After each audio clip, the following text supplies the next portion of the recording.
విక్టరీని ఇంటి పేరుగా మార్చుకుని హార్ట్ టచింగ్ మూవీస్తో అనూహ్యమైన ఫ్యాన్ ఫాలోయింగ్ సంపాదించిన స్టార్ హీరో వెంకటేష్. వెంకీ నటించిన latest and different movie Guru. Pongal war నుండి వాకౌట్ అయ్యి జనవరి 26ని సోలో రిలీజ్ డేట్గా టార్గెట్ చేశాడు గురు.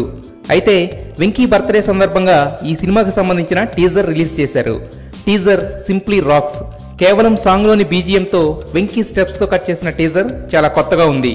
ఫస్ట్ లుక్ పోస్టర్స్తోనే పాజిటివ్ వైబ్స్ క్రియేట్ చేసిన గురు టీజర్తో ఇన్స్టెంట్ గా క్లిక్ అయ్యాడు. Music director Santosh Narayan compose చేసిన గిటార్ బిట్, ఆ బిట్లో వెంకీ లుక్స్ అదిరిపోయాయి. ఇప్పటి వరకు హీరోయిన్స్ తో ఆడిపాడిన వెంకీ కొత్తదనం ఉండడంతో ఈ రీమేక్ సినిమాని ఇష్టపడి చేస్తున్నాడు.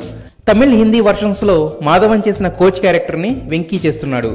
ఒరిజినల్ డైరెక్ట్ చేసిన lady director Sudha Kongara mistakes ని కవర్ చేసుకుని తెలుగు నేటివిటీని అద్ది మరీ ఈ రీమేక్ ని తీర్చిదిద్దింది. సినిమాలో వెంకీ లుక్ ని పరిచయం చేయడానికి రిలీజ్ చేసిన టీజర్ చూసి వెంకీ ఫ్యాన్స్ ఫుల్ హ్యాపీస్.